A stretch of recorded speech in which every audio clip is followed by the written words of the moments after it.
Salut à tous, c'est Lauriane et aujourd'hui on va parler de Wizard Arrow 480B pour Ball. C'est une toupie à rotation droite de type endurance et bien entendu sortie sous le système Beyblade X. Elle appartient au personnage de Nanaro Multi et en fait c'est une jeune fille. C'est d'ailleurs une des seules filles dans l'histoire du Beyblade qui est un des personnages principaux. En tout cas, pour le moment, elle fait partie du trio principal de l'histoire de Beyblade X. On verra par la suite ce que ça donne. Mais en gros, c'est une fille un peu populaire qui possède plusieurs toupies. Et elle change de tenue en fonction de la toupie qu'elle joue pour un peu changer d'identité. Wizard, ça signifie sorcier, et Arrow, ça signifie une flèche. Donc on pourrait penser à une traduction un peu plus commune comme une flèche ensorcelée. Cette toupie, elle est sortie 4 fois à ce jour sous Takara Tomy, et bien entendu avant la sortie de Leon Claw. Donc en couleur jaune, en couleur rouge, en couleur verte, et bien entendu aussi en couleur marron. Le Blade Wizard Arrow. Il pèse un total de 31,94 grammes, sa hauteur maximum est de 13,6 mm, et sa taille globale est de 47,9 mm.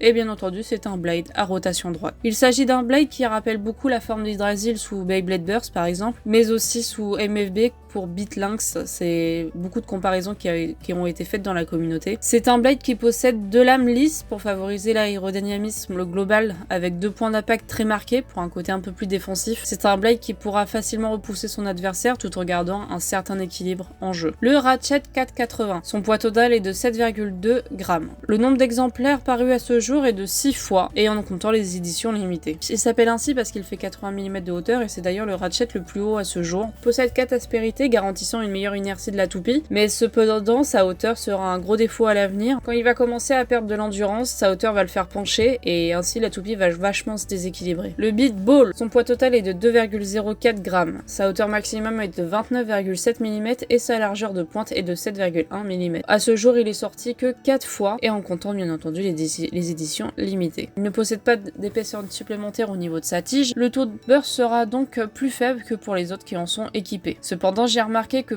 si le Ratchet fait 80 mm de hauteur, le Beat n'a pas d'épaisseur supplémentaire. C'est peut-être une méta qu'est en train de faire Takara au niveau des Beyblade X pour un peu équilibrer le jeu. Cependant, avec les customisations, cette théorie ne marche pas trop. À voir à l'avenir si cette théorie fonctionne sur toutes les toupies qui nous sortent avec un Ratchet assez haut. Est-ce que le Beat sera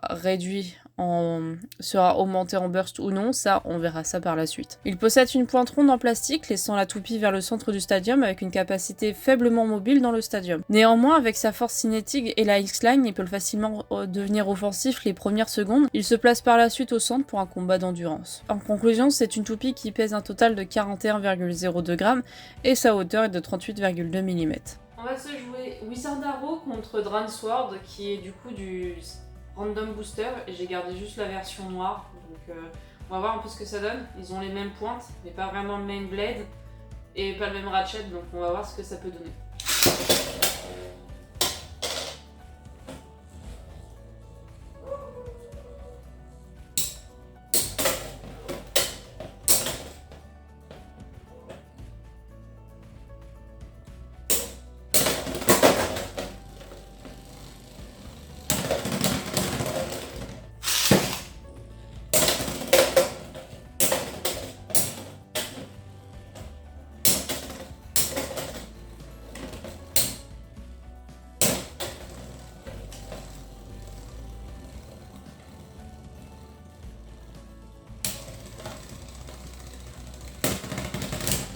On va tester Wizard Arrow contre Nightlands.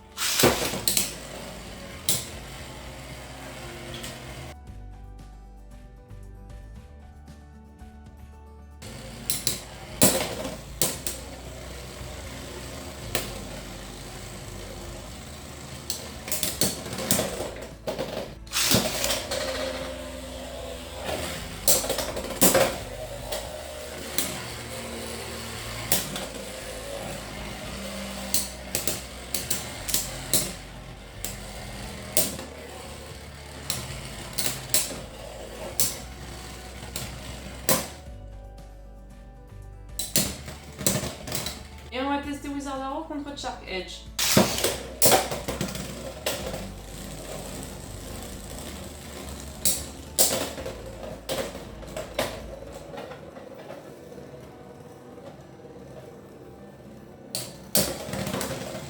Wizard Arrow, c'est quand même une toupie qui va s'amener à vraiment à se déséquilibrer. Elle peut facilement se redresser, Mais vraiment c'est très compliqué pour elle quand même de se redresser. Contre une toupie d'attaque, elle va facilement devenir un peu plus mobile comme je l'avais pensé. Donc c'est vraiment pas mal, c'est une toupie assez polyvalente qui va jouer entre la mobilité et la défense. Et c'est vraiment cool. Et bien entendu, la prochaine fois on va s'ouvrir cette toupie là, donc c'est-à-dire Night Shield.